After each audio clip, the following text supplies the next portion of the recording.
Baik Bapak Ibu, selamat pagi bagi kita semuanya. Semoga pagi ini menjadi pagi yang baik bagi kita. Pagi yang penuh kemenangan, pagi yang penuh berkat, pagi di mana kita melihat penyertaan Tuhan, pagi di mana kita melihat kuasa dan mujizat Tuhan dinyatakan di dalam kehidupan kita.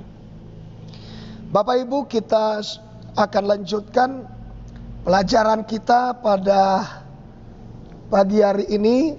Saya sudah menyampaikan kepada kita tentang Yesus, anak domba Allah yang akan menghapus dosa dunia, bukan hanya dosa bangsa Israel, atau Yesus bukan hanya juru selamat bangsa Israel, tetapi juru selamat dunia atau menghapus dosa seisi dunia ini, termasuk agama apa saja, kepercayaannya apa saja.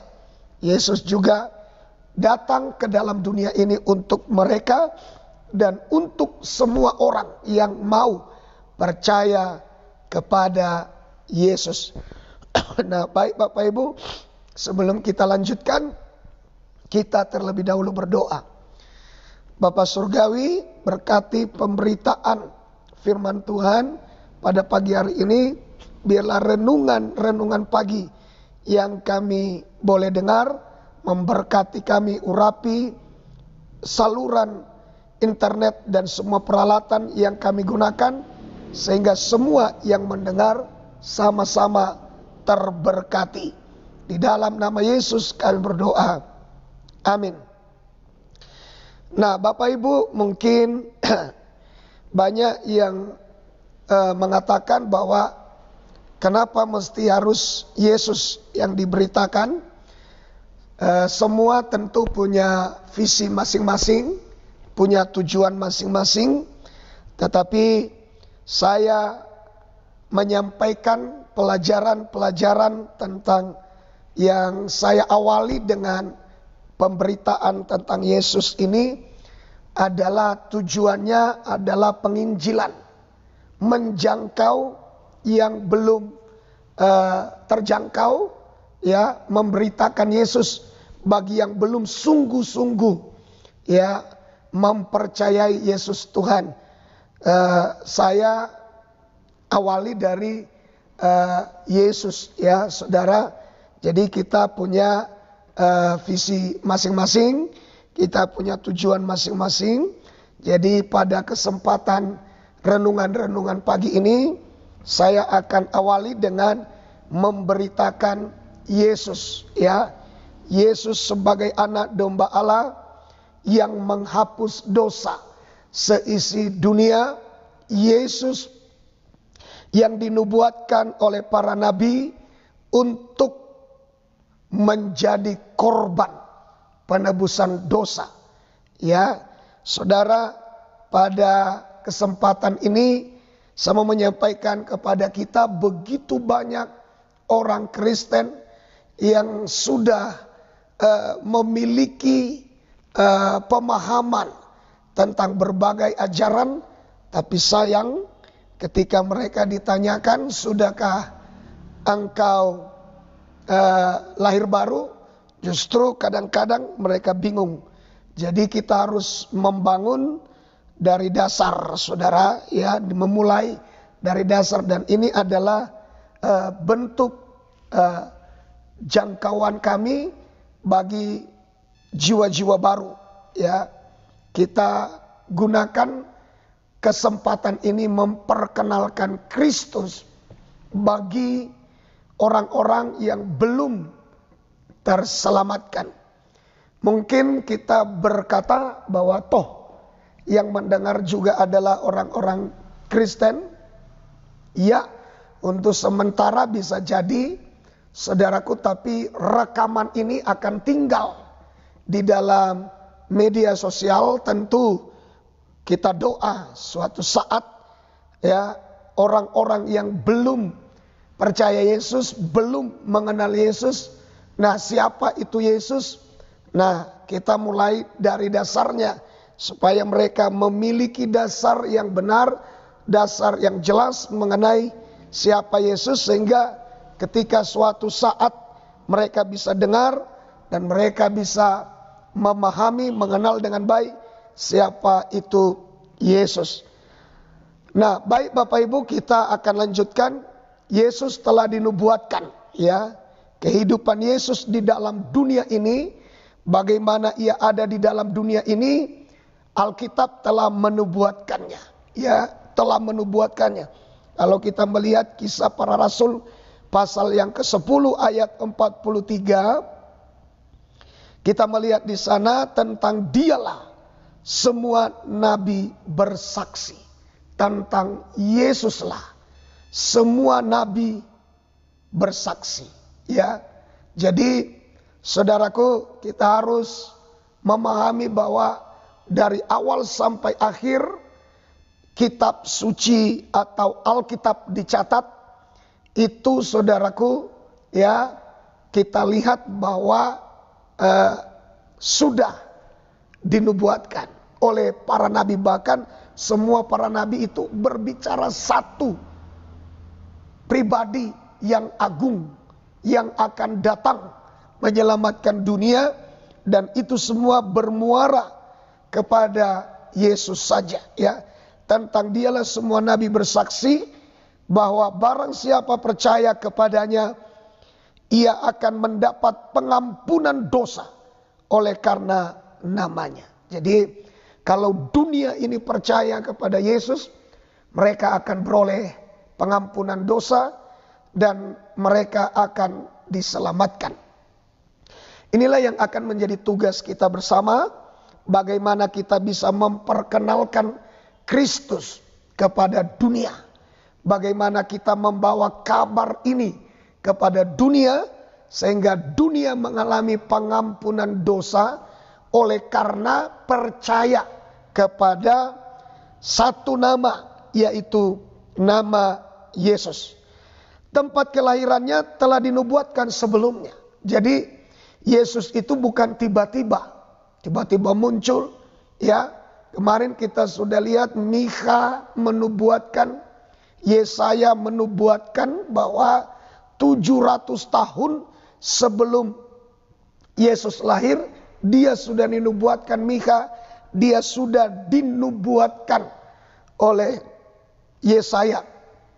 Jadi Bapak Ibu, bahwa Yesus tiba-tiba ada di dunia ini, tiba-tiba lahir di dunia ini, ya, dan disaksikan pada zaman itu, ya, itu bukan tiba-tiba, tapi jauh sebelumnya.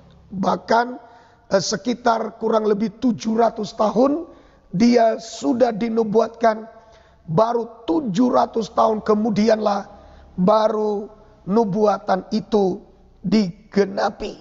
Jadi mari kita perhatikan saudaraku, ya, di dalam kitab Mikha pasal 5 ayat 1 dikatakan, tetapi engkau hai Betlehem Efrata, hai yang terkecil di antara kaum Yehuda, daripadamu angkat akan bangkit, ya, seorang yang memerintah Israel, yang permulaannya sudah sejak purbakala, sejak dahulu kala. Jadi Yesus yang lahir ke dalam dunia ini sudah dinubuatkan.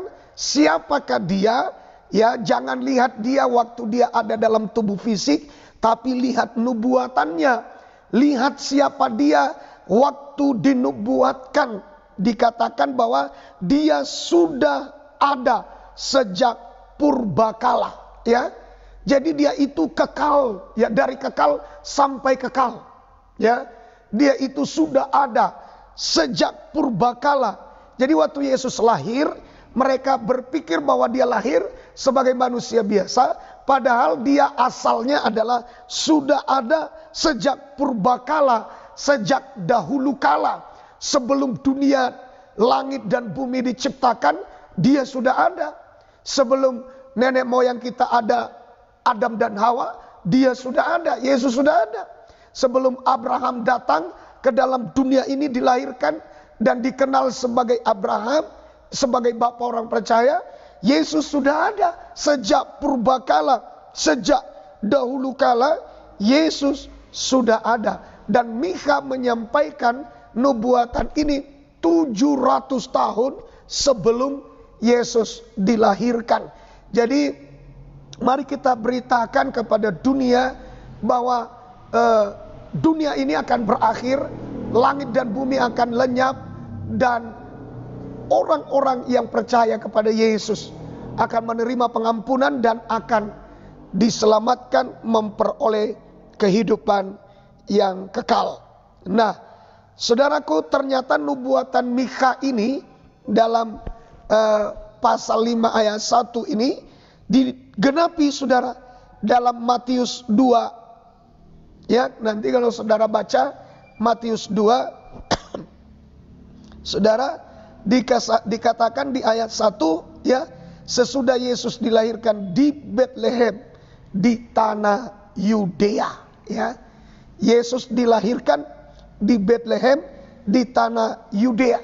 Tadi Mikha 5 ayat 1 menubuatkan, ya, hai Betlehem Efrata yang terkecil di antara kaum-kaum Yehuda, daripadamu akan bangkit, ya, seorang yang akan memerintah Israel, yang permulaannya sudah ada sejak purbakala. Dan digenapi nubuatan itu di kitab Matius pasal 2 ayat yang pertama sampai ayat 6. Ayat 1, Yesus dilahirkan di Betlehem di tanah Yudea. Ya, itu pada waktu itu Bapak Ibu, orang-orang Majus datang dari timur dan mereka singgah di istana Herodes. Mereka bertanya, di manakah dia, raja orang Yahudi yang baru saja dilahirkan itu. Itu menggemparkan istana Herodes, dan akhirnya Herodes memanggil para ahli-ahli Taurat untuk menyelidiki kitab-kitab Taurat, ya, bangsa Yahudi, lalu dimintai keterangan dari mereka, dan ternyata mereka memberitahukan kepada Herodes bahwa Mesias akan dilahirkan, ya, di ayat 5 di Betlehem di tanah Yudea. Dan persis seperti apa yang ditulis Mikha pasal 5 ayat 1, ditulis di dalam Matius 2 ayat yang ke-6, dan engkau Betlehem tanah Yehuda, engkau sekali-kali bukanlah yang terkecil di antara mereka yang memerintah Yehuda, karena daripadamu akan bangkit seorang pemimpin yang akan menggembalakan umatku Israel. Nah, saudaraku yang dikasihi Tuhan, kita melihat di sini bahwa kita tidak perlu meragukan Yesus adalah Tuhan. Kita tidak perlu meragukan Yesus yang adalah juru selamat. Kita tidak perlu meragukan Yesus menggantikan kita sebagai orang berdosa, sebagai orang terhukum, sebagai orang yang mengalami maut. Karena upah dosa ialah maut. Kita percayakan semuanya kepadanya, maka kita akan beroleh kehidupan yang kekal, ya. Jadi Yesus bukan tiba-tiba, tapi jauh sebelumnya ia sudah dinubuatkan. Nah, kita melihat lagi Bapak Ibu bahwa wanita, ya, yang akan melahirkannya juga sudah dinubuatkan. Jadi bukan tiba-tiba. Kita tidak perlu, saudaraku, ragukan Yesus lahir ke dalam dunia bukan tiba-tiba, jauh sebelumnya. Ia sudah diberitakan, ia sudah dinubuatkan, bahkan anak darah atau perempuan yang melahirkannya juga sudah dinubuatkan, ya. Anak darah atau perempuan muda yang melahirkannya sudah dinubuatkan dan sudah digenapi. Kita lihat nubuatannya dalam Yesaya pasal 7 ayat 14. Sebab itu Tuhan sendirilah yang akan memberikan kepadamu suatu pertanda. Sesungguhnya seorang perempuan muda, ya, seorang perempuan muda mengandung dan akan melahirkan seorang anak laki-laki, dan ia akan menamakan dia Immanuel, Allah yang menyertai kita umatnya. Ya. Nah, nubuatan Yesaya pasal 7 ayat 14 ini ternyata digenapi nubuatan ini di dalam kitab Lukas pasal yang pertama ayat 26 sampai ayat yang ke-35. Di sini kita, saudaraku, menemukan pada ayat yang ke-26 sampai ayat yang ayat 35 bahwa Maria tiba-tiba dikejutkan dengan kedatangan seorang malaikat ke dalam rumahnya. Dikatakan pada ayat 26, dalam bulan yang ke-6 Allah menyuruh malaikat Gabriel pergi ke sebuah kota di Galilea bernama Nazaret. Ayat 27, kepada seorang perawan yang bertunangan dengan seorang bernama Yusuf dari keluarga Daud. Nama perawan itu Maria. Jadi jelas saudara bahwa perempuan muda ditulis di dalam kitab Yesaya, tetapi di dalam Lukas pasal 1 ayat 26 dan 2 sampai 35 dituliskan bahwa malaikat datang memberitahukan kepada Maria, seorang yang belum bersuami tapi sudah bertunangan, dan seorang perawan artinya dia belum pernah disentuh oleh laki-laki atau belum pernah berhubungan, ya, hubungan suami istri dengan seorang laki-laki manapun. Makanya Alkitab memperjelas dia adalah seorang wanita perawan yang tidak pernah disentuh oleh laki-laki manapun. Jadi artinya Alkitab itu jelas, ya, Alkitab itu jelas menerangkan dengan sedetil-detilnya, sejelas-jelasnya, supaya kita percaya akan berita Alkitab. Jadi dia dinubuatkan Yesaya tentang seorang muda, perempuan muda yang akan melahirkan, dan kitab Lukas, ya, menceritakan penggenapan bahwa seorang wanita muda yang belum bersuami tapi dia akan melahirkan seorang anak laki-laki. Nah, kalau kita membaca di sini Bapak Ibu, pada ayat yang ayat 28, ya, ayat 28, ketika malaikat itu masuk ke rumah Maria, ia berkata, "Salam hai engkau yang dikaruniai, Tuhan menyertai engkau." Maria terkejut mendengar perkataan itu, lalu bertanya dalam hatinya, apakah arti salam itu? Ayat 30, kata malaikat itu kepadanya, "Jangan takut hai Maria, sebab engkau beroleh kasih karunia di hadapan Allah." Saudaraku, kita lihat, ya, sesungguhnya engkau akan mengandung dan akan melahirkan seorang anak laki-laki, dan hendaklah engkau menamai dia Yesus. Ia akan menjadi besar dan akan disebut anak Allah. Perhatikan, dia akan disebut anak Allah. Jadi bukan anak Allah dalam pengertian lahiriah oleh karena hubungan suami istri, ya. Jadi jangan pernah mau disesatkan bahwa, ya, jangan pernah mau diragukan bahwa Yesus itu kalau dia anak Allah berarti Allah itu punya istri. Jangan, ya.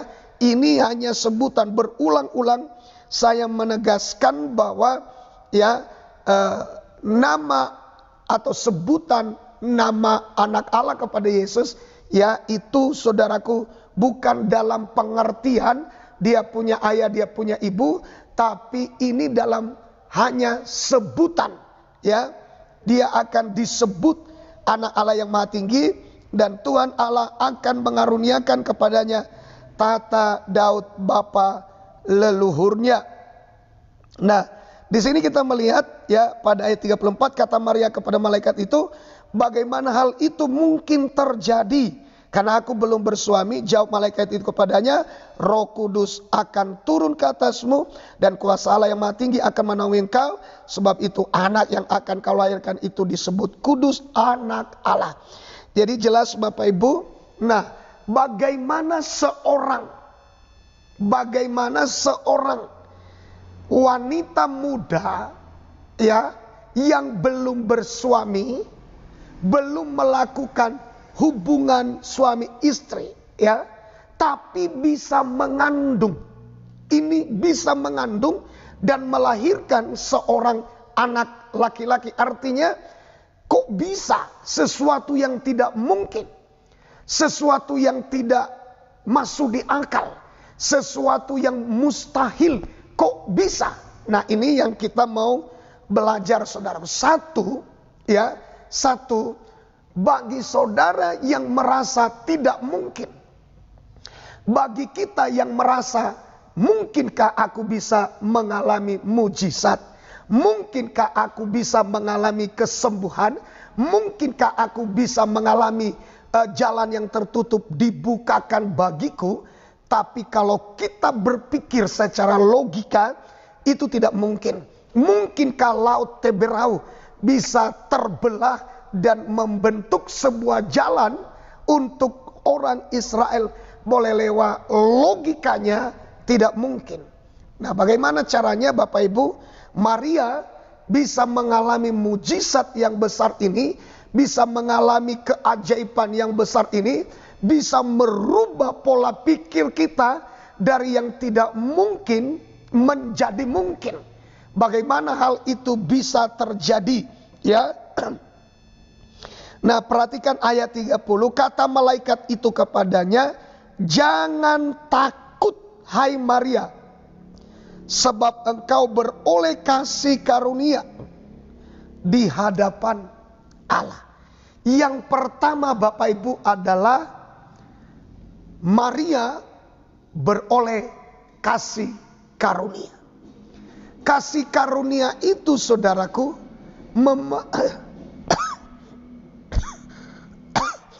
memampukan seseorang mengalami yang tidak mungkin menjadi mungkin.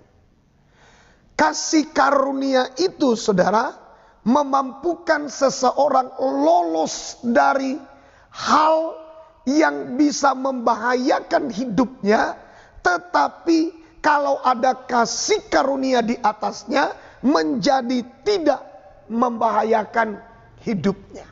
Jadi kasih karunia itu, saudara, dibutuhkan oleh setiap manusia, saya dan saudara, sehingga hal-hal yang tidak masuk di akal bisa dikerjakan oleh kasih karunia yang ada di atas kita. Saudara, kita butuh kasih karunia dalam sebuah perjalanan yang terlalu berat bagi kita. Kita butuh kasih karunia. Dari yang tidak mungkin kita bisa jangkau, kita butuh kasih karunia.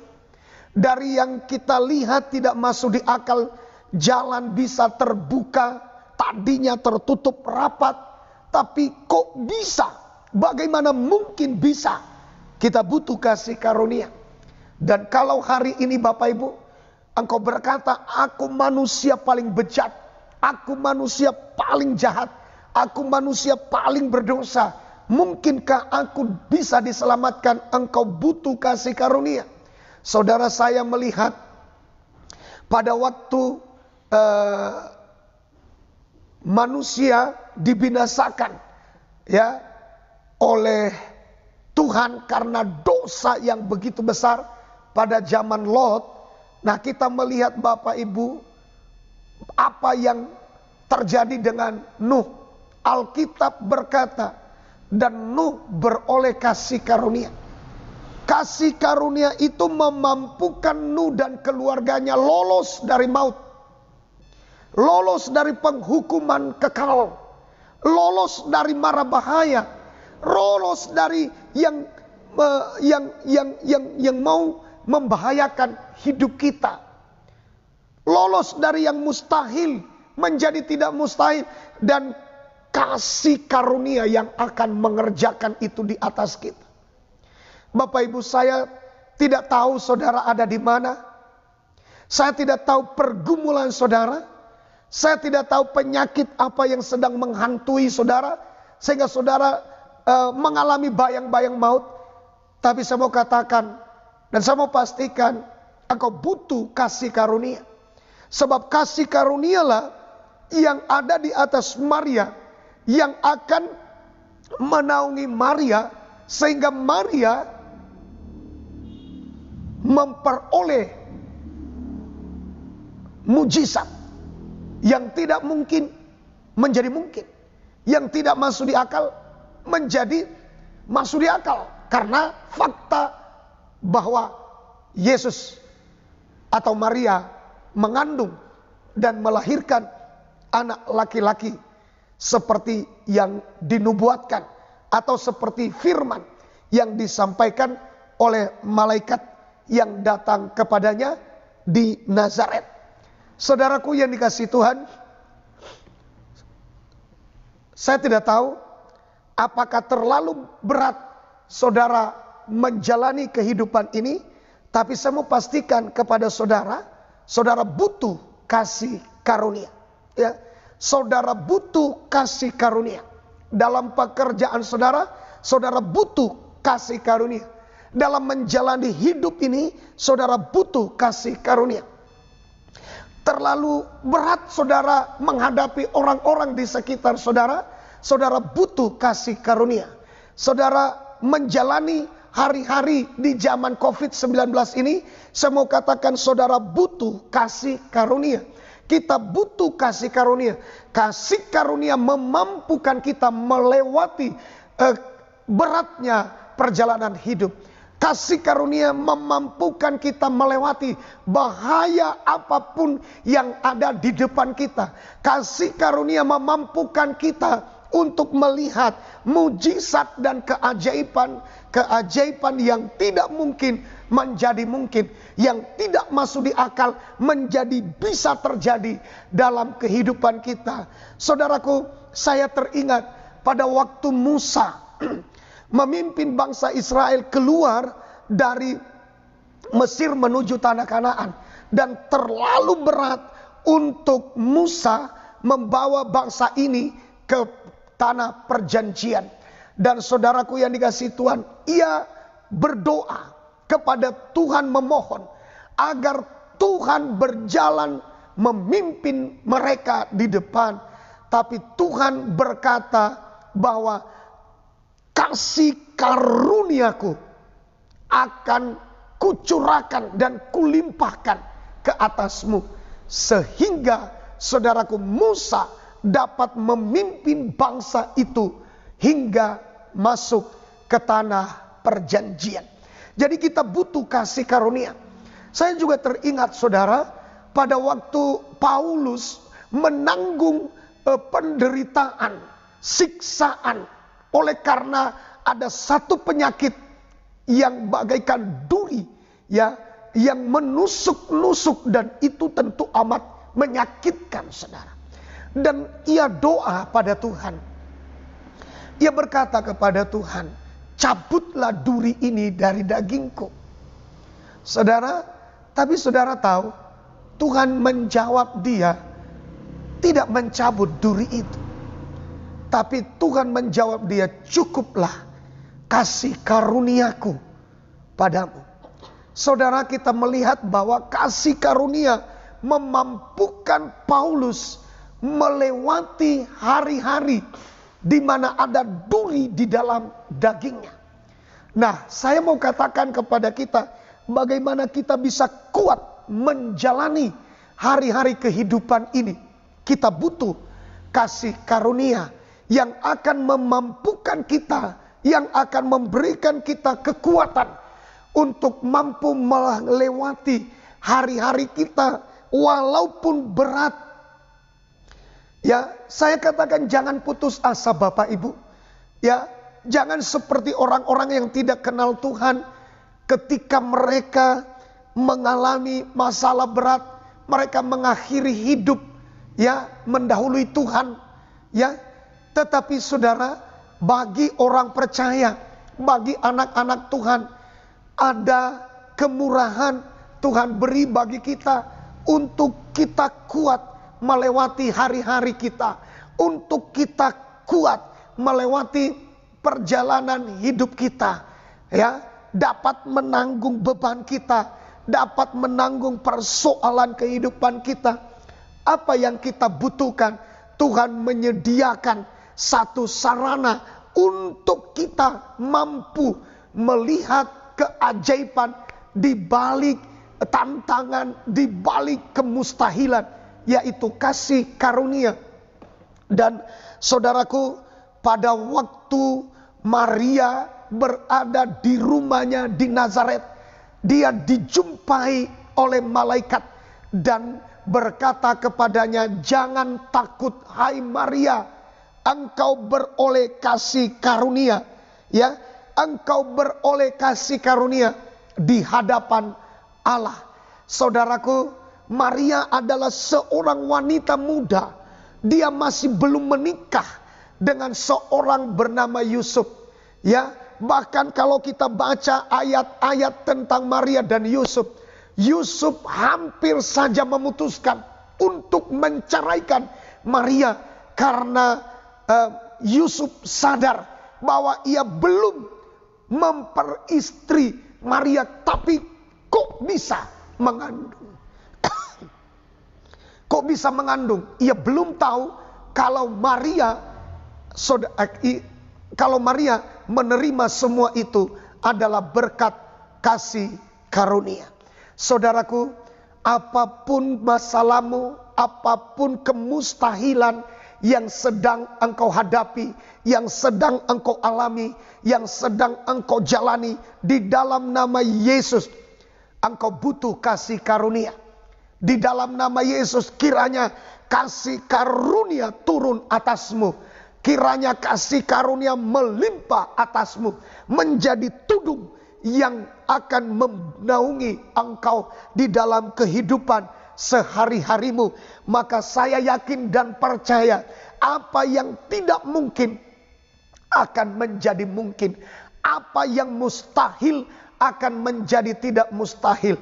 Jalan yang tertutup di depan bangsa Israel terbuka, laut Teberau terbelah, itu tidak masuk di akal. Tapi Tuhan bisa kerjakan ketika kasih karunia Allah ada di atas kita. Mohonkan kasih karunia Tuhan atas hidup kita, di dalam pekerjaan kita, di dalam usaha kita, di dalam perjalanan kita.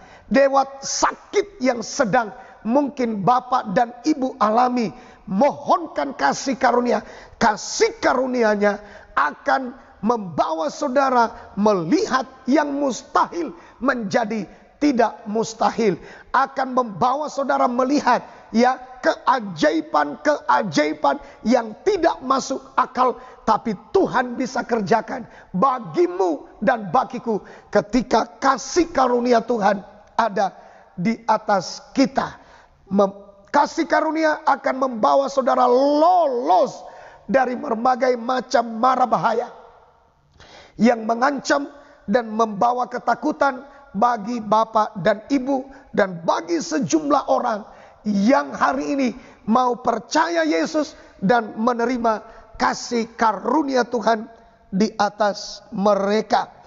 Nah, saudaraku yang dikasihi Tuhan, kalau kasih karunia Tuhan sudah ada di atas kita, satu hal yang diingatkan oleh Tuhan, jangan takut hai Maria. Jangan takut hai Maria, engkau beroleh kasih karunia. Saudara, hari-hari ini lihatlah ya, Daud melihat Goliat dia tidak takut.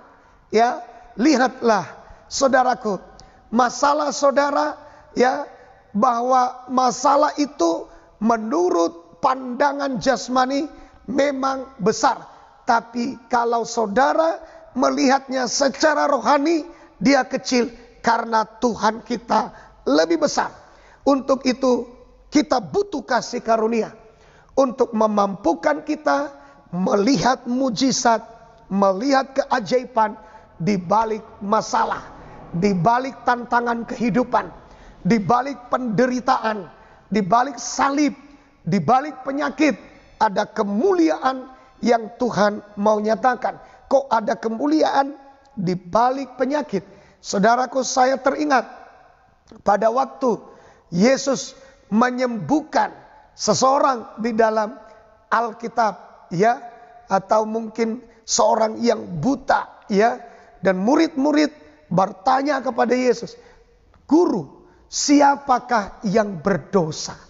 Orang tuanya kah atau dia sendiri sehingga menyebabkan ia menjadi buta atau menjadi sakit atau menjadi menderita, gagal terus, dan lain sebagainya. Atau menjadi terkutuk. Siapakah yang berdosa? Guru, orang tuanya kah? Atau dirinya sendiri? Yesus menjawab, bukan orang tuanya, bukan ayah dan ibunya, bukan juga dirinya sendiri, tetapi supaya pekerjaan-pekerjaan Allah dinyatakan, supaya mujizat-mujizat Allah dinyatakan, supaya kemuliaan Allah dinyatakan.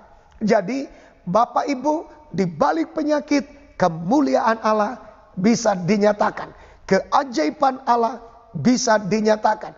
Di balik kegagalan, di balik yang tidak mungkin, di balik kemustahilan, Tuhan bisa pakai semuanya itu untuk menjadi, mendatangkan mujizat bagi setiap saudara. Dan saudara dapat melihat kemuliaan Allah yang besar, sehingga saudara boleh bersaksi tentang keajaiban yang Tuhan kerjakan di dalam setiap kehidupan saudara. Jadi jangan takut. Jangan takut. Kalau kasih karunia Tuhan sudah ada di atasmu, sekali lagi saya berpesan, jangan takut, karena ini pesan firman. Ini pesan firman. Firman kekal, ya dan amin. Langit dan bumi boleh lenyap, tapi firman Tuhan tinggal tetap. Saudara harus percaya firman. Saudara harus yakin bahwa firman ya dan amin. Janji Allah ya dan amin. Jadi dalam hidup saudara jangan takut. Apakah engkau sedang mengalami tekanan di dalam ekonomimu? Jangan takut. Engkau butuh kasih karunia, untuk dapat melihat mujizat, keajaiban, kemuliaan Allah di balik penyakit itu. Jangan takut. Hentikan ketakutan itu. Usir ketakutan itu. Hardik ketakutan itu. Ketakutan itu akan menghambat saudara melihat keajaiban di balik penyakit yang engkau alami. Jadi supaya jangan terhalang keajaiban, mujizat, kemuliaan Allah di balik penyakit itu, atau kegagalan, atau pintu yang tertutup itu, supaya itu jangan menjadi penghalang untuk melihat mujizat terjadi.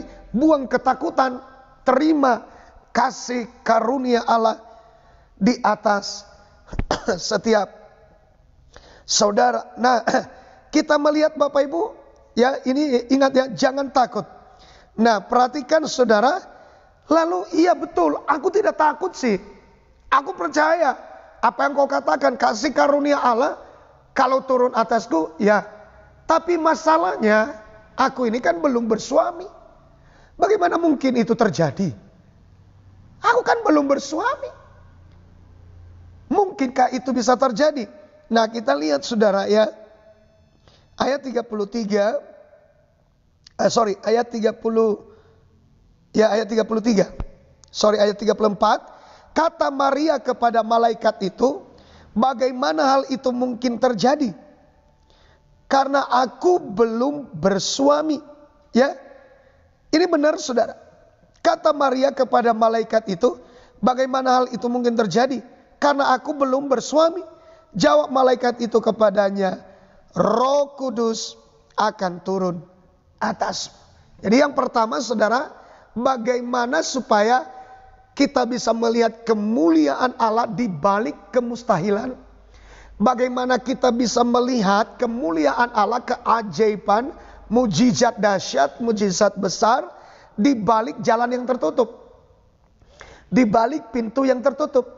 Di balik penderitaan, di balik salib, di balik kegagalan, di balik tekanan ekonomi, di balik masalah di dalam rumah tangga. Bagaimana kita bisa melihat keajaiban, mujizat, kemuliaan Allah turun atas hidup kita? Yang pertama, kasih karunia Allah turun atas. Jadi kejar, mohon belas kasihan Tuhan agar kasih karunia Allah turun. Yang kedua adalah Roh Kudus turun ke atas kamu. Saudara, sering sekali, tidak heran memang sebagai manusia daging wajar. Kita sering sekali ketakutan. Kita sering sekali bertanya, bagaimana itu bisa terjadi? Bagaimana saya bisa mengalami mujizat supaya ekonomi saya pulih, pekerjaan saya lebih baik, usaha saya lebih baik, toko saya bisa menjadi lebih maju, lebih laris, dan sebagainya. Atau supaya saya bisa mengalami mujizat, agar saya bisa mengandung, karena mungkin saya mungkin ada yang berkata saya mandul dan sebagainya.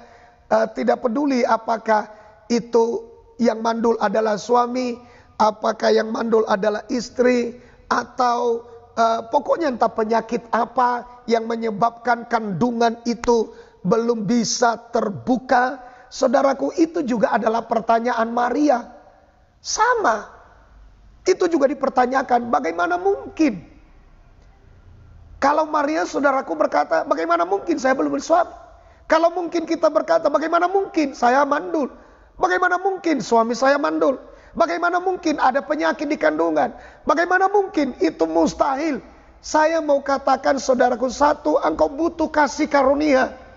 Kalau tidak ada kasih karunia, memang tidak mungkin. Kita butuh kasih karunia. Kasih karunia itulah yang kita mohonkan turun atas kita. Semuanya mungkin. Saya juga selamat karena kasih karunia. Saya juga jadi hamba Tuhan karena kasih karunia. Saya juga bisa melayani sekarang ini adalah kasih karunia. Semua adalah dimampukan oleh kasih karunia. Yang kedua, Bapak Ibu Saudara, dikatakan bahwa Roh Kudus turun ke atas kamu. Ini luar biasa. Dan kalau yang dua ini sudah kita miliki, ya, saudaraku yang dikasihi Tuhan, maka katakanlah ini, sesungguhnya aku ini hamba Tuhan, jadilah padaku seperti firman yang engkau ucapkan itu. Jadilah di dalam nama Yesus. Hari ini jadilah, besok jadilah, besoknya jadilah. Jadilah padaku, jadilah pada besoknya, jadilah padaku. Jangan kendor semangatmu, jangan kendor imanmu. Gairahkan diri saudara dengan kepercayaan pada firman yang telah diucapkan oleh Tuhan kepada kita di dalam Alkitab. Saudaraku yang dikasihi oleh Tuhan, pada kesempatan ini mari kita latih diri kita untuk mempercayai akan hal ini, ya. Dan akhirnya apa yang terjadi, Bapak Ibu? Nubuatan Yesaya pada pasal 7 ayat 14, ternyata perempuan muda yang dinubuatkan itu digenapi dalam diri Maria, seorang perempuan muda yang belum bersuami, tapi benar kata nubuatan Yesaya yang ditulis kurang lebih 700 tahun dan akhirnya digenapi dalam diri Maria untuk melahirkan seorang bernama Yesus yang juga disebut anak domba Allah, yang juga disebut anak Allah, yang juga disebut nabi, yang juga disebut rasul. Dan mungkin saudara berkata, kok banyak sekali namanya? Itu kan hanya sebutan. Namanya yang asli adalah Yesus Kristus. Yesus Kristus. Yesus Kristus. Mesias yang diurapi. Nah, saudara-saudaraku yang dikasihi oleh Tuhan. Dan benar saja Maria akhirnya melahirkan. Jadi Bapak Ibu, kita butuh kasih karunia untuk melihat keajaiban di balik masalah, keajaiban di balik kemustahilan, keajaiban atau mujizat atau kemuliaan Allah di balik tidak ada suami tapi bisa mengandung, tidak ada modal tapi bisa berjualan, bisa berusaha, ya, itu dibutuhkan kasih karunia. Dan saudaraku yang dikasihi Tuhan, memang kasih karunia itu sebenarnya gratis, ya. Tuhan beri kita gratis. Saudara tinggal merendahkan diri saja. Saudara percaya, saudara berjalan memperbaharui pola pikir saudara, yaitu pola pikir yang percaya firman, bukan pola pikir yang ragu-ragu, yang kurang percaya dan sebagainya. Tapi pola pikir yang sudah dibaharui di sini hanya berisikan firman ya dan amin. Firman ya dan amin. Firman ya dan amin. Firman ya dan amin. Jadilah padaku seperti firman yang engkau katakan itu. Setiap hari, setiap waktu, setiap saat kita perkatakan, kita imani sampai Maria betul-betul melihat firman itu nyata jadi dalam hidupnya. Nah, kita juga melihat Bapak Ibu bahwa ya, Maria adalah seorang gadis, ya, meskipun dia masih belum bersuami, tapi dia sudah melihat kuasa Tuhan, mujizat dikerjakan oleh Tuhan. Nah, saudaraku yang dikasihi oleh Tuhan, kita juga melihat bahwa sebenarnya Yusuf keberatan. Yusuf keberatan. Kenapa Yusuf keberatan? Karena dia bertunangan dengan Maria, tapi kok sudah mengandung, ya. Jadi hal yang wajar dong bagi seorang laki-laki. Tentu ini, wah, tidak mungkin lah, ya, tidak mungkin barangkali si Maria sudah ditemani oleh laki-laki lain. Aku tidak mungkin menikah dengan dia. Yaitu dalam pikiran Yusuf, ya. Ini tentu, ya, Yusuf kan normal sebagai manusia, dia tidak mau, saudaraku, ya, memperistri Maria kalau memang dia telah melakukan dosa. Ya, kita lihat di dalam Matius pasal 1.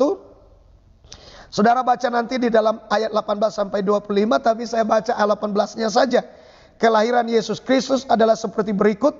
Pada waktu Maria ibunya bertunangan dengan Yusuf, ternyata ia mengandung dari Roh Kudus sebelum mereka hidup sebagai suami istri. Jadi jelas, semua baik perjanjian lama maupun perjanjian baru, ya, baik yang ditulis 700 tahun sebelumnya maupun, saudaraku, yang ditulis, ya, pada penggenapan nubuatan itu, kita melihat bahwa semuanya benar. Tidak ada yang berlawanan, tidak ada yang bertentangan, semua searah, ya, menuju pada penggenapan sesuai dengan nubuatan. Nah, dikatakan di sana Bapak Ibu bahwa Maria ibunya bertunangan dengan Yusuf, ibu Yesus maksudnya bertunangan dengan Yusuf. Ternyata ia mengandung dari Roh Kudus sebelum mereka hidup sebagai suami istri. Jadi jelas bahwa, saudaraku, Maria itu, ya, bahwa Maria itu bayi di dalam kandungannya itu bukan hasil hubungan suami istri, tapi semata-mata adalah karya Roh Kudus, karya Tuhan Roh Kudus yang mengerjakan itu bagi Maria. Dan saudara, ada nyanyian, kalau lain ditolong saya juga. Saya mau katakan, kalau Maria bisa mengalami hal ini, dikerjakan oleh Roh Kudus yang sama, dikerjakan oleh iman kepada firman yang sama, dikerjakan oleh Tuhan yang sama, maka saya mau katakan bahwa saudara juga dan saya bisa mengalami keajaiban, mujizat, kemuliaan Tuhan di balik firman yang ia ucapkan, yang Tuhan firmankan kepada kita. Ada kuasa yang akan dikerjakan oleh Roh Kudus untuk mewujud nyatakan firman yang telah menjadi iman itu menjadi mujizat dalam hidup kita. Dan saya mau katakan di dalam nama Yesus, seturut dengan firman yang engkau imani, kandunganmu terbuka, ekonomimu dipulihkan, dan jalan di depanmu terbuka, dan penyakitmu disembuhkan.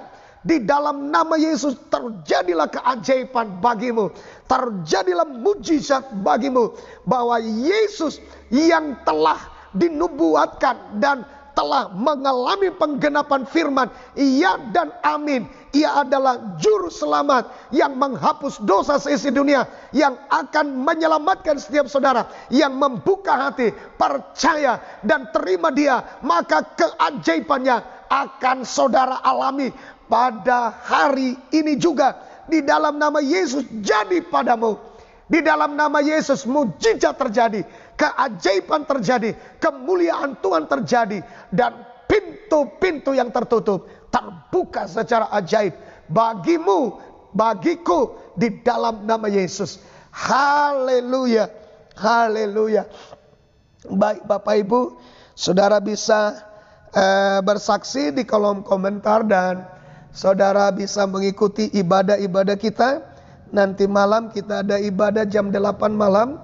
Saudara boleh mengikutinya, dan mari kita, tujuan kami adalah penginjilan saudara. Ya, penginjilan, tentu sasaran adalah orang-orang yang belum mengenal Yesus, belum terima Yesus sebagai Tuhan dan Juru Selamat mereka. Dan kita terbeban karena waktu-waktu ke depan ada waktu-waktu di mana kita melihat Yesus akan menyatakan dirinya untuk menjemput gerejanya, dan kita gunakan kesempatan ini untuk menjangkau jiwa bagi Kristus, supaya karena ini hati Tuhan Bapak Ibu, ini hati Tuhan. Ia berkata bahwa Tuhan tidak menginginkan satu jiwa pun binasa. Dan ini hati Tuhan. Kalau engkau terbeban akan hal itu, berarti engkau telah memiliki hati Tuhan. Tuhan tidak menginginkan satu jiwa pun binasa. Jadi jangkauan kita adalah jiwa-jiwa yang belum menerima Yesus sebagai Tuhan dan Juru Selamat secara pribadi. Mari kita jangkau mereka bagi hormat dan kemuliaan bagi nama Tuhan. Tuhan Yesus memberkati saudara. Mari kita berdoa, angkatlah tangan saudara. Kalau saudara belum terima Yesus, terimalah Yesus. Ikuti doa saya. Tuhan Yesus, terima kasih Engkau memperdengarkan firman-Mu kepada saya, dan saya percaya, saya terima Yesus sebagai Tuhan dan Juru Selamat saya secara pribadi. Ampuni dosa saya, bebaskan saya dari kutuk, sebab Engkau telah menggantikan saya menjadi kutuk di atas kayu salib. Dan saat ini, sejak saya terima Yesus sebagai Tuhan dan Juru Selamat, saya telah diangkat menjadi anak-anak Tuhan, diberi kuasa menjadi anak Tuhan, dan nama saya tertulis dalam buku kehidupan dalam kerajaan sorga. Kapan saya meninggalkan dunia ini, saya akan beroleh hidup yang kekal di dalam rumah Bapa sorga selama-lamanya. Haleluya. Nah, sekarang saudara sudah terima Yesus dan saudara sudah diselamatkan. Berjalanlah di dalam mengikuti Yesus sebagai Tuhan dan Juru Selamat secara pribadi. Maka saudara akan dituntunnya, saudara akan diberikan damai sejahtera yang melimpah. Mari kita berdoa untuk setiap pergumulan pribadi lepas pribadi. Bapa, dalam nama Yesus, hamba berdoa, Engkau melihat setiap tangan yang terangkat. Engkau melihat itu adalah bentuk penyerahan mereka kepada Tuhan. Hamba berdoa, jamah mereka, jumpai mereka di jalan, di dalam mobil, di dalam pekerjaan mereka, di dalam kamar, di rumah mereka, di mana mereka berada. Jumpai mereka, jamah mereka. Nyatakan kebesaran kemuliaan-Mu di balik penderitaan yang mereka alami, di balik kesusahan, di balik kegagalan, di balik tekanan ekonomi, di balik penyakit. Nyatakan keajaiban-Mu, nyatakan mujizat-Mu. Di balik kemandulan yang mereka sedang alami bertahun-tahun. Hamba berdoa, ulurkan tanganmu dan mujizatmu terjadi sekarang. Dalam nama Yesus, angkatlah kutuk itu dari mereka. Angkatlah kehinaan dan aib dari mereka. Dan angkatlah semua yang mustahil itu dari mereka. Sehingga mereka mengalami ketidakmustahilan. Mereka mengalami mujizat keajaiban. Dan di dalam nama Yesus, mereka akan bersaksi tentang keajaiban, kebesaran, mujizat, kemuliaan Tuhan yang mereka alami. Terima kasih Bapa yang Maha Baik. Di dalam nama Yesus kami berdoa. Haleluya, haleluya. Amin, amin, amin. Nah Bapak Ibu Saudara yang dikasihi Tuhan, sekali lagi kami beritahukan kepada kita, mari kita terbeban. Bagikan saudaraku kepada teman-teman kita sebanyak-banyaknya. Dan ikuti terus pemberitaan firman Tuhan. Nanti malam kita ada ibadah pemberitaan firman Tuhan pukul 8 malam. Dan pukul 8 malam sudah langsung tayang firman Tuhan. Dan nanti dan setiap pagi kita akan mendengarkan renungan. Untuk tahap pertama ini saya akan menyampaikan tentang Yesus dan nubuatan-nubuatan tentang Yesus yang digenapi di dalam Alkitab. Dan ikuti terus pelajaran ini saudaraku setiap pagi yang saya sampaikan dalam renungan pagi. Tuhan Yesus memberkati kita. Sampai berjumpa kembali. Amin.